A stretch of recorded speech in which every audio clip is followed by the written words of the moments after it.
Hello, salam, shalom, namaste, aloha, sat sri akal, hola, and bonjour.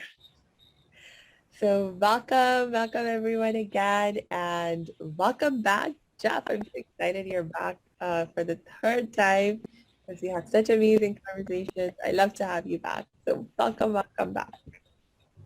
Thanks for having me back, Sammy. It's good to be back.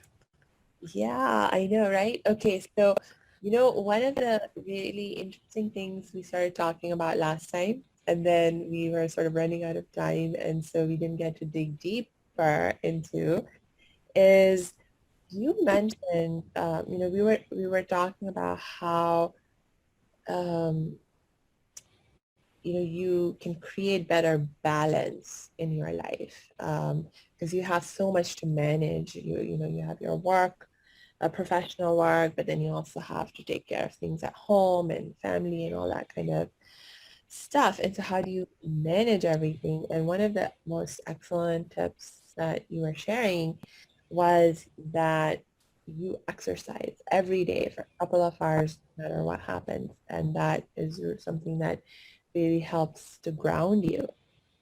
And I shared Mhm. like, oh, I don't exercise for a couple of days, a couple of hours a day, but I actually do meditate. I practice different forms of meditation a couple of hours a day, and I do exercise a little bit, 30 minutes. Um, but yeah, like for me, meditation is a major practice that I utilize to help ground me, keep me centered. Um, and I realized, that really this need to engage in self-care is so critical. When we're talking about creating change and doing, like especially if you are a change maker and you have a big dream, big vision that you're working towards creating change in your life and in the world, you have to take care of yourself. So, um, Jeff, will you share some more of your thoughts and wisdom around that? Yeah, I think in such a busy world when there's so many things that everyone needs to do, there's work, there's like taking care of your life, which is I term out life admin. There's so many criteria you have to meet, but at some point you have to invest time to play the long-term game in that sense. So like if you, it's I guess I would liken it to lighting a candle. If you burn the candle too fast, then there's no candle left. But if you burn the candle slowly, then you're able to last for a longer period of time. So if you continuously floor yourself every single day and you don't leave any time for your criterion that keeps you going longer, like for example, your health or your mental state, which in this term I would be like, your meditation or my exercise or like reading, developing. And if you just constantly, put yourself into doing things without actually getting something back in terms of your health or your wealth or your wisdom for that sense, then you're kind of looking at a short-term burnout. So the only way to go to the long term is to be able to, I guess, want to be patient, but also learn how to incorporate things where you gain something back. So when you talk about self-care, you're basically talking about allowing yourself to feel like a human and feeling like you're validating what you're doing, and it's pretty much recharging your batteries and giving you more focus for what you plan to do in future. Yes, definitely the long-term approach I find is oftentimes the critical missing piece in how we Mm. live our lives. That like so much of what we do, we're just thinking about, okay, what do I need to do right now to just survive through whatever is happening? Um, and in that process of just trying to survive in the now, you end up taking a lot of actions that are actually going to be hurting you in the long term. But you're like, "Oh, I don't have time to deal with that. I don't have the capacity to deal with that because everything feels so urgent, like an emergency has to be dealt with right now." And this was also something we were touching on last time, that we live in this culture that creates a sense of this kind of urgency for so much. Urgency. Um, um, so And like yeah, okay. when you talk about urgency, it's so true because everything is like instant. Like it wasn't like this when I was growing up, and I know it wasn't like this when you were growing up too. Because now we're constantly connected to our phones or our laptops. All of our work is technological based. That's for pretty much like every industry or every person in their personal life. And because of that, you're kind of wired to want to receive things instantly. You're wired to having things now. You can't wait for like a longer period of time. You like need it now to feel like it was worth the effort that you put in, right? So, and because of that kind of conditioning of like how our society has become, it's very difficult to play the long-term game because everyone's so used to getting things now. Yeah, yeah. I mean, okay, I just had a thought about how the climate crisis. We're like in a climate crisis because we're so short term in our thinking, but I won't go there because we'll really veer off topic. There's something else that you mentioned earlier that I would love to bring back the conversation to. You said something about being patient. Can you tell me Hmm. more about that? Yeah, patience is something that I struggled with a lot when I was younger, because the same way in which I was telling you about how we're all wired to our phones and we need things now. Well, also the fact that, I am ADHD as well. Like I was wired to get things now straight away. But as I grew older, I understood that, you don't get things instantly. And if you do, they're probably less the quality than something that would take longer to obtain. So patience for me, yeah, I know patience is a different definition for everyone, but patience for me is like consistently doing something, even when you're not sure when the outcome is going to happen, but you're certain it's going to happen because you're consistently working towards it and you're biding your time until you know that your efforts are going to produce a result. Oh, that's interesting. What you're describing, I usually associate with the idea of perseverance. Um, I guess so, yeah. yeah. With patience, I actually have a very interesting relationship with the idea of patience. I've recently, in the last year, actually, been getting more insight into like a new understanding actually of what patience can be like and how we can practice patience. And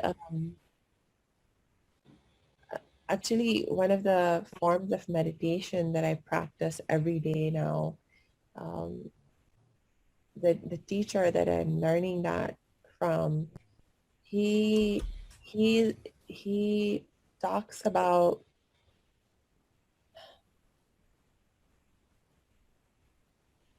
like really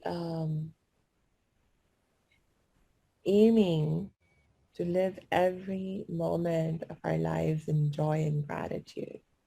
Like that's the goal that we want to strive for. Like every moment in joy and gratitude.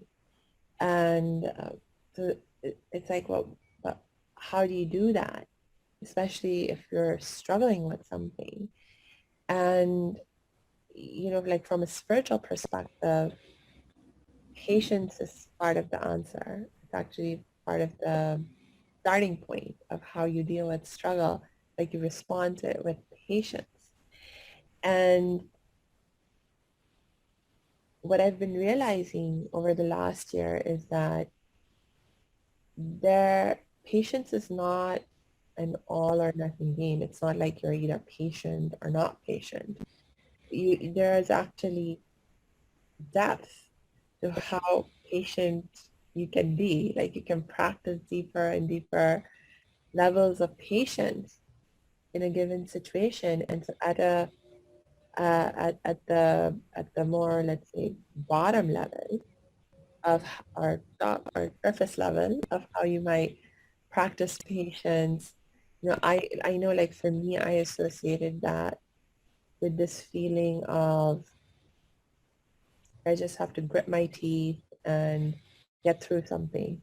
And that meant I was being patient, like, 'cause there's something else that I wanted that I wasn't getting, or I was going through something that felt like a struggle.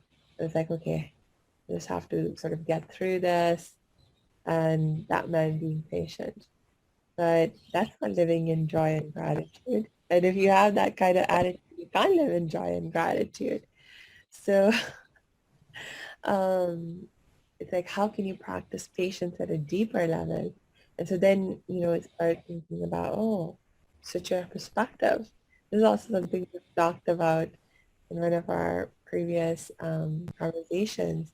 You begin to switch your perspective on situation. And if you begin to see it as a learning opportunity, as a growth opportunity, then you can practice patience at a deeper level. Then you breathe, relax, don't panic. This is a learning opportunity, growth opportunity. Um, But there's like there's like different like ways of like being patient though, in a sense of like you got to define what you're being patient for. Like, I mean, you could stand at a bus stop that isn't operational, and you could stand at a bus stop for weeks and no bus is going to come. That's a form of patience, because you're being patient, but you haven't done your research. You don't understand that the outcome might not happen that way. Um, but then there's also patience where you have defined the outcome, and then you just got to put in the steps. So as you talk perseverance, yeah, like you persevere through patience, I guess, where you combine those ideas is where you can go towards a long-term thing, because patience is really good, but you have to be, but what are you being patient for, I guess, is what you really have to define. Otherwise, right. you start to lose patience very easily. True, true. Yeah, I think you really said something very important where it's like you have to, it's what are you being patient for? And because oh my gosh, now I'm thinking about um, survivors of domestic violence. So for 4 years, I was working as a crisis counselor on a domestic violence hotline. And so, I spoke to literally hundreds of survivors of domestic violence. And one of the very unfortunate things that happens when you're stuck in an abusive relationship is that people give you very, very bad advice on how to deal with being in that kind of abusive relationship. Most people don't recognize abuse for abuse. And a lot of the time, the advice that you're getting is not everywhere, but like now I should be more specific, but in like certain parts of like the Indian community, Pakistani community, that's more conservative, traditional.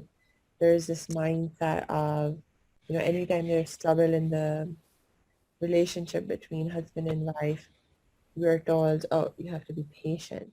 You have to be patient. This sort of um, be gentle, be compassionate, be empathetic, be patient in the situation, and things will get better over time. And before you know it, like 10 years have passed, 20 years have passed, and people are still stuck in those abusive relationships and things are not getting better. They're only been getting worse.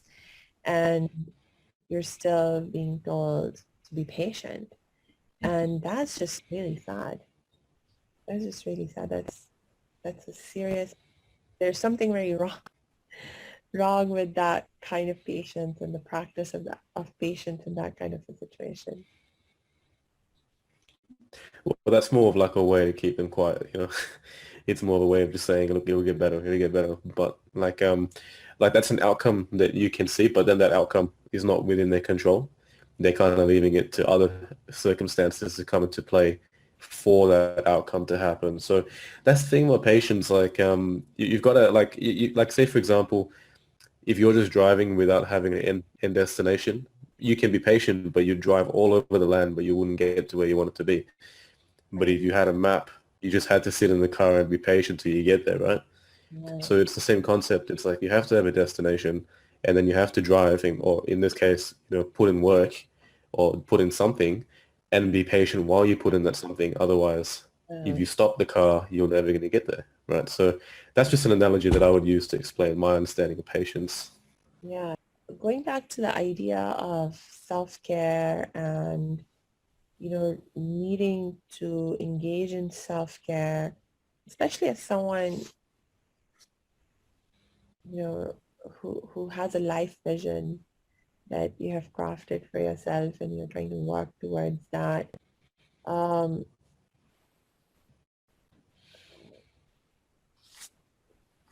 like the word that's coming to mind right now is resilience. Like you need to be resilient.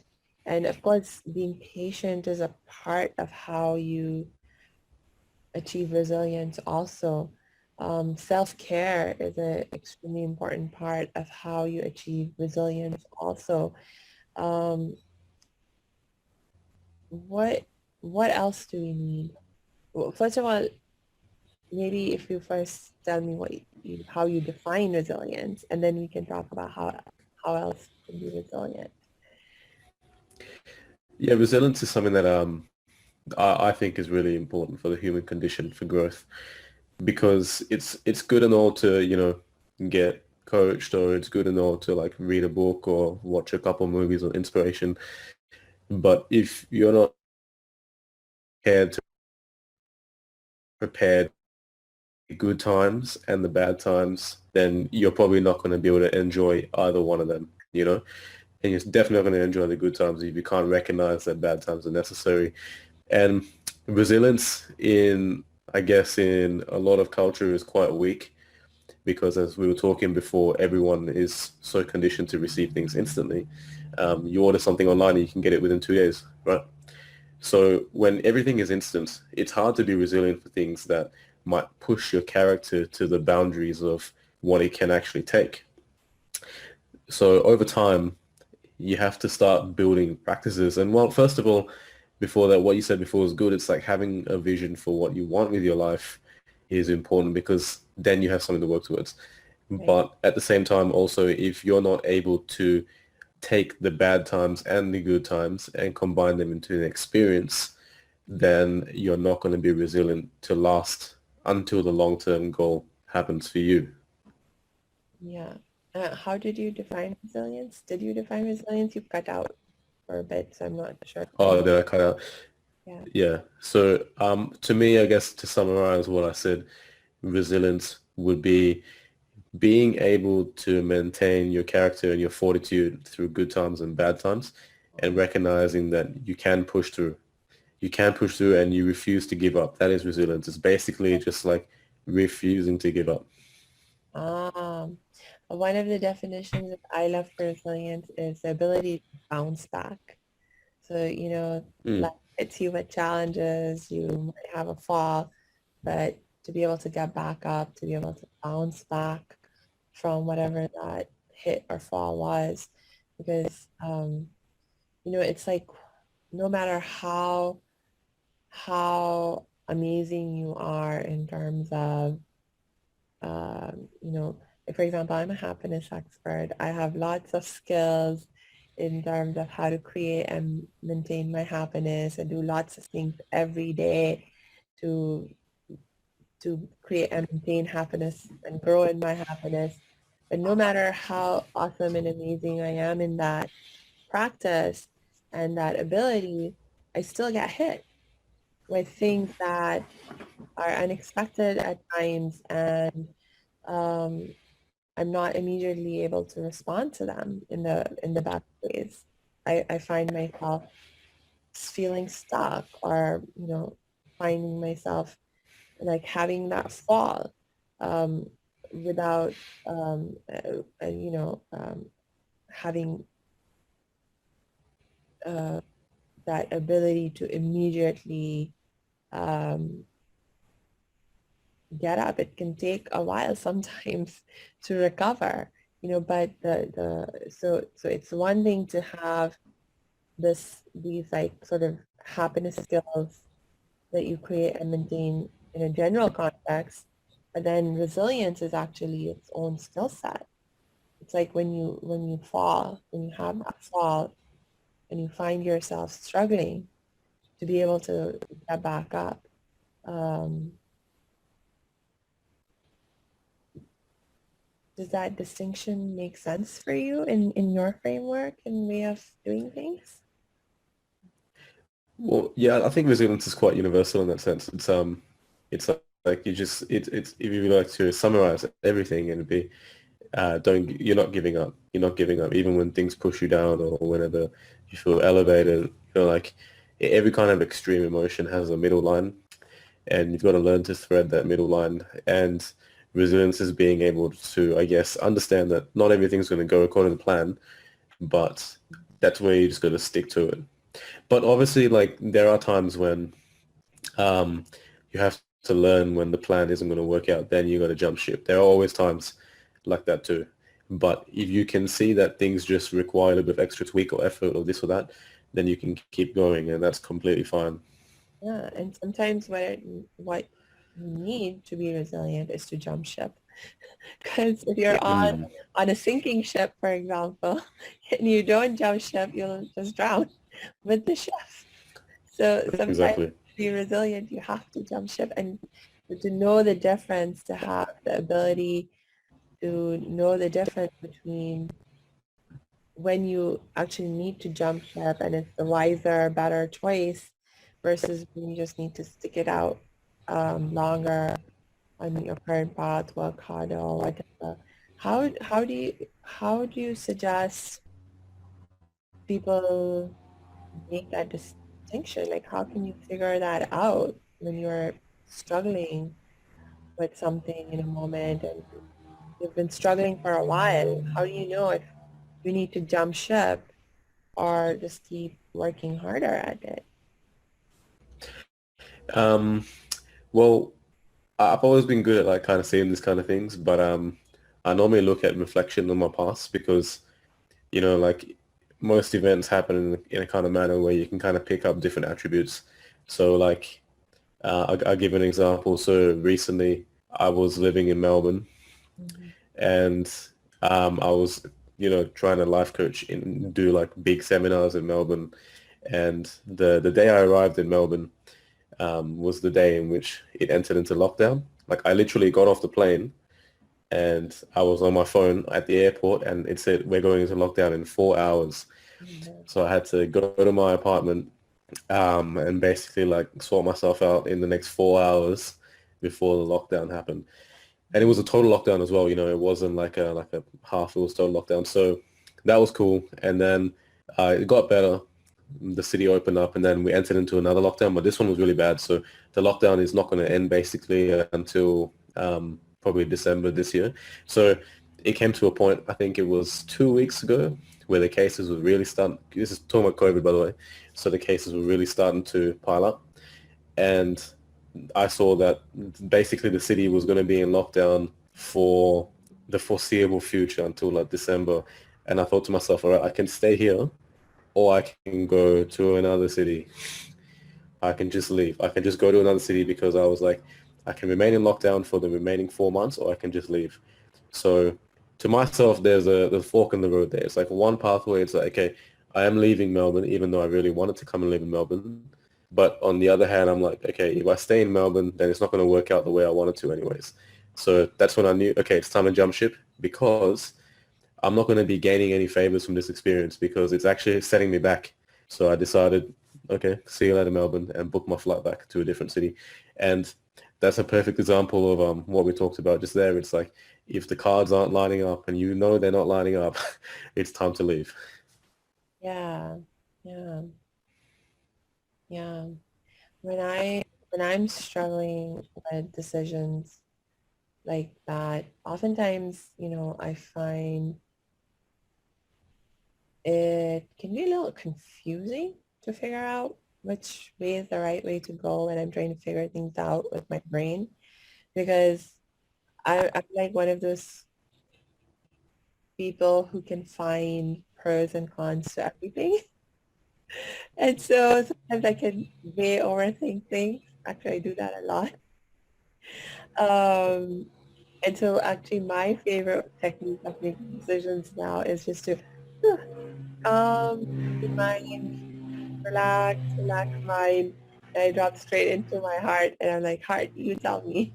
Tell me what to do. What's the best thing for me to do? And I find that an amazing way to make decisions, especially the tough decisions. Because I've come to really trust my heart's guidance and my spiritual heart's guidance. And yeah, that's my strategy. For myself, it's my gut instinct. I guess it's kind of the same thing we're talking about there. Yeah, I'm not too sure about my spiritual heart. I don't really know too much about that. I might talk to you about that at a different time. But I follow my gut instinct. So wherever that, it kind of tells me needs to go. I mean, like, it's good to rationalize. Like, you always do pros and cons lists, and I definitely vouch by that. Um, because that's your mind kind of like sorting out all the ideas. But when it comes to like, okay, like, do I really do it or I don't do it? That's when you got to follow your gut. yeah, That's the key. yeah, And actually, I've looked into some research on this about the gut feeling and what that is. And it's a combination of your mind picking up. Well, this is research. I don't know how effective it is, but like, it's your mind picking up different variables in the world around you, and when they don't align with how the situation is meant to be. So, like, say somebody was telling you a lie, and you had heard before the same story, like they've told you the story 2 weeks ago, and they tell you a story again, but it's different. Your gut feeling will tell you that you can't trust it because your mind picks up different inconsistencies. And that feeling you feel in your gut where you're like, this is a bad idea or you shouldn't do that, yeah. that's because your mind has picked up the inconsistency. Right. And sometimes you're not actually consciously aware of those inconsistencies No, because they're not processed at all. consciously. And so, Mm. but the feeling that's produced, that's very visceral. And actually, that's one of the functions of emotions. Why we have emotions is that our emotions are much harder to ignore. Like with our thoughts, we can overthink things, we can ignore our thoughts, we can manipulate our thoughts.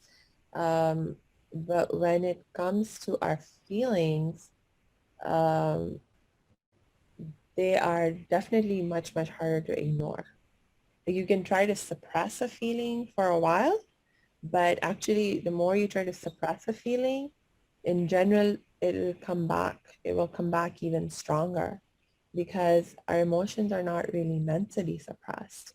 Our brain doesn't like it when we're suppressing our emotions, especially the negative emotions, because they are part of our survival mechanism. It's like if you're feeling fear, if you're feeling stress, if you're feeling anger, anything like that, it's your brain trying to warn you that there's something wrong.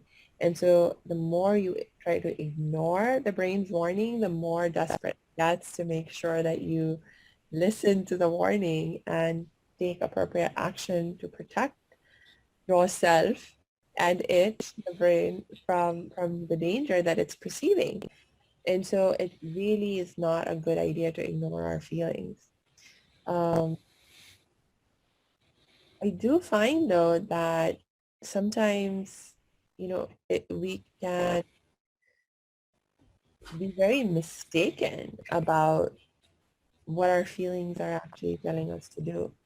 You can get a certain feeling and it makes you act in a certain way because you think in the moment that um, is what you should do, but you end up in even more trouble. And then, you realize, oh my gosh, I, I, I, I misunderstood, and maybe you don't even realize even later, but oftentimes it's that you've misinterpreted your feeling. Like, I mean, if I might give a concrete example, anger is one of the emotions that can really get us in trouble in this way. So let's say you find yourself feeling really angry at someone, and in that moment of feeling anger, you might, you know, react with violence towards the other person. Um, but that's not a good idea, and it can get you into even more trouble. But in the moment, you just react with violence because of that anger. But if you properly understand how to manage your anger and the function of anger and so forth, then you can actually realize that violence is not necessarily the solution the anger was trying to move you towards. It was just trying to warn you that, hey, someone's crossed a boundary, violated some boundary of mine, and you need to take a stand to protect that boundary, you know? Um, yeah. Yeah, no, I definitely I agree with that one because acting out of, well, I mean, I know I was saying before you follow your gut feeling, but like that's different from like a emotion sense. It's not a raw emotion.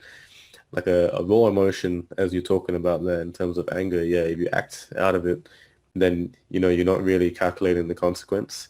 You're just doing what you feel like in that moment. And like that's fine if you're, say, a child, because children haven't learned how to, I guess, behave with other people yet. They do what they do, right? But as an adult, there are conventions of behavior which is not just ingrained into people, it's ingrained into society. And when you act out of emotion, a lot of the time it basically means that you put yourself on the back foot. But there are times when emotion is really useful, like acting out of care, acting out of concern. But then emotions are a wide spectrum. There's, I wouldn't say bad emotions, but there's emotions that are unhelpful, and there are emotions that are helpful. You can't say they're bad emotions because you own them, right? You can't delete them, but they are helpful ones and unhelpful ones. So I guess learning to focus on ones that are helpful to you and reinforcing them is going to be better in the long term. Interesting. So the reason I brought up the example about feeling anger um, is because oftentimes, like for me, the gut feeling is accompanied by with. It's accompanied with or by, no, with. The gut feeling is accompanied with strong emotion. Like, okay, if I might give another example. So,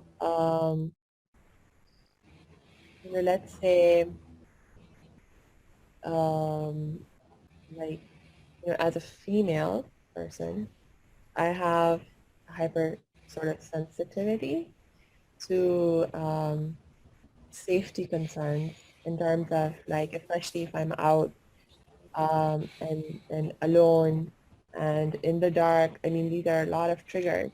Like as a woman, as a female person, I have been conditioned since I was a tiny child that I'm in danger of being hurt, of being abused, and especially in a context where I'm alone, where when it's dark and so forth. And um, that's one thing. I mean, there are all these emotions there, and I'm not saying those are gut feelings at all. There are times, it's like when you actually get like so I might be like in a dark place by myself and be feeling completely calm and normal. And then suddenly I get a feeling of being afraid or being worried. And I'm not exactly sure why, but if I listen to that feeling, I'm like, I'm getting out of here. And I do. And I think that listening to that feeling in that moment is like really important because, even, um, there have been so many instances, so many times when I haven't listened to that feeling when it popped up, and I got into serious trouble. And then later I realized, oh, actually my brain was picking up on, my subconscious brain was picking up on this signal, because of which actually the fear and the stress and the worry popped up in my mind all of a sudden. And if I had ignored my feelings, you know, That's why I either got into trouble or because I didn't ignore the feeling. I was able to protect myself from something, you know. So like for me, oftentimes that gut feeling when I'm trying to is accompanied by strong emotions also. Yeah, but I think in that case, well, I know from what you said that that is very common. I have some female friends that have told me the same as well. It's well, actually not even some female friends. I've read about it online. It's a common thing, right? When you're walking down the street, you might feel a sensation of needing to protect yourself because, as you're saying, that's not just how society has conditioned you, but that's just how it is. You know, like that's just like a reality that in a lot of places in the world, it's not very safe for women to go, and that's a reality. Um, but also coming back to the idea of emotion, like that emotion is necessary, but that is a survival mechanism. That fear, like there's different kinds of fear, and Mhm. like being afraid of doing something you're scared of is very different from being afraid of your existence, like being afraid of your survival in that sense. Like if you feel a need to protect yourself or to like get the heck out, that is not just an emotion. That's like literally you saying, okay, to preserve my life, I need to leave and need to do it quick. So that's a different thing, and that's 100% listen to that because like if you ignore that, well, you know, like I think there's a lot of stories on people who have ignored that. Yeah. Yeah, I think one of the in that kind of a scenario, like one thing that distinguishes, like there's a sense of general anxiety, that's sort of like always might be there for you, because it's not just there for women, by the way. Like I know, for example, a lot of African Americans in the United States, because of all the racism, they also have to live with a certain level of ongoing hostility and just stress that comes from living in a racist environment. Um, I know people, like other categories of people who, like Muslims, who are living in Muslim minority countries and dealing with the constant stress of Islamophobia, and being targeted because of our faith. So there is a certain, like generalized level of stress or anxiety that you be feeling all the time in certain contexts. But when we're talking about like distinguishing this kind of emotion from the gut feeling, that's tied to your survival instinct, it's like it's like I was saying, it's like the my the the distinction I will draw is that number one, the intensity of that gut feeling that's tied to your survival instinct is way, way, way, way, way, way stronger than the general level of anxiety and stress you might be feeling all the time. And secondly, there's this idea of in the presence of danger that it like you don't feel that heightened sense of anxiety or worry all the time. It happens for some reason. There's some trigger, and suddenly you're feeling that heightened sense.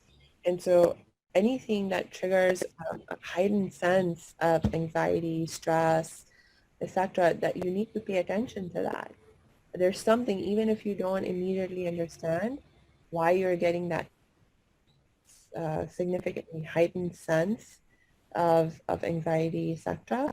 There's some reason for that. So you need to do something different, to figure out. And in the meantime, um, you know, maybe just remove yourself from that space, just to be on the safer side until you can figure out what in the world triggered that strong emotion. Yeah, and yeah, it's hard to do it in the moment, but if you take some time to reflect, you can normally kind of isolate what led to it, and then there's always deeper things and deeper triggers. That's the thing, the human mind is so complex. There's so many different things, like a memory from like 20 years ago might impact a decision today if you're not, I guess, cognizant of how that's happening, or you're not trying to be aware of your thoughts and where they're coming from. Yeah. And that's where emotions come from, and that's where it's fascinating. I mean, we could do many discussions on how the human mind is so complex, right? Yeah. It's almost impossible to characterize, but like that's the beauty of what we do, right? We look at how the human condition changes and how we can. Yes. Yes. Yeah. Yeah. I just feel like, figuring out our emotions and what they're actually trying to tell us can be a very, very tricky thing for our minds. It's just, I just see that over and over again, like so many times, like we get in trouble because we're not able to properly understand where your emotion's coming from and what to do with that emotion, how to manage it, how to respond to it in the best ways. Oh, Yeah, and I mean, well, there's not really a best way to respond. I mean, you can't really characterize the best way to respond to your emotion, but you can find the best way to act it out. Like if you're angry, well, I mean, there's ways to get rid of it, right? I mean, you can take it out on other people, or you can go and exercise, or you can meditate. There's many different things, different ways to skin a cat. But then there's like, if you're joyful, you don't just keep that to yourself. You normally share it with other people. Why is that? But the thing is like, there's no best way to respond to your emotions internally, but you can regulate it. You can go through it, but at some point or other, you have to understand how your emotions are impacting the world around you and keep that in check. okay, okay. Mhm. Any other thoughts you want to share right now? Um, I think we've talked about a lot of interesting topics today, Samia. We've talked about, emotion. We've talked about resilience. We've gone on a whole journey here, but I think it's really interesting because I feel like we're covering a lot of bases Yeah. on the human experience. So I'm enjoying it. I think we'll save more discussions for another time because there's a lot more there. Sure, sure. Sounds good. I'll be happy to have you back. Okay, so then everyone, thank you once again for joining us. Hey, thanks for tuning into this episode. Hope you're getting value out of it. For your information, this episode has been sponsored by the Happiness 101 program. Are you a change maker, coach, trainer, or healer? Are chains of fear holding you back from making the impact and income you desire? Using a unique combination of positive psychology and the spiritual wisdom of our most effective change makers, the Happiness 101 program helps you break through your limiting beliefs and manifest the abundance and success you desire with fun and ease. Interested? Book a free Happiness 101 exploration call with me, your happiness expert, Samia Bano. Just use my online calendar link in the show notes.